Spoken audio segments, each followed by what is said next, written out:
Kumusta na? Tuloy pa bang pakikibaka? Balita ko ay naglipa na ang mga buhaya at ang salitang pag-asa ay tanging mitolohiya.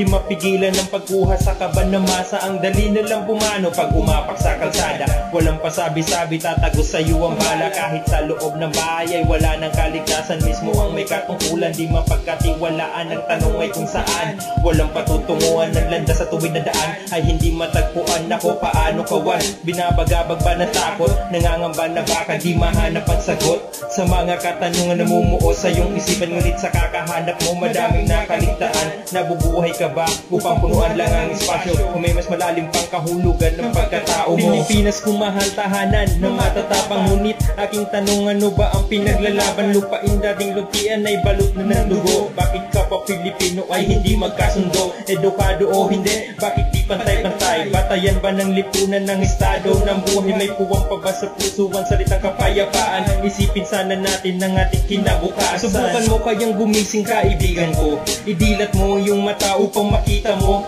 estado ng ating bansa tuluyan ng nilalamayan. Ang pagbabago'y pinipigilan ng iilan. Walang habas na kitilan sa lupain ng matatapang. Ilang buhay kaya katumbas ng kapayapaan? Nasan ang kalayaan kung nang inaasam? Kailan mahahawakan ng katahimikan sa himlayan ng lamba? Ito makakamtan, masasabi bang magitang pagyumakap sa kamatayan? Tatapakan sino man, matakpan lang ang kanyang baho. Katotohanan sa publiko itinatago. Bayan ko gumising, kaya kapin mo si Inang Laya. Ba't ba sa mga dayo tayo ay nagpapatunta? Alam mo na ba ang dahilan mo sa mundo ngayon? Sabihin mo sa akin halaga ng pagkatao mo. Pilipinas kung mahal tahanan ng matatapang. Ngunit aking tanong, ano ba ang pinaglalaban? Lupain dating lutian ay balot na ng dugo. Bakit ka pa Pilipino ay hindi magkasundo? Edukado o hindi? Bakit di pantay-pantay? Batayan ba ng lipunan ng estado ng buhay? May puwang pa ba sa pusuan? Salitang kapayapaan, isipin sana natin ng ating kinabukasan.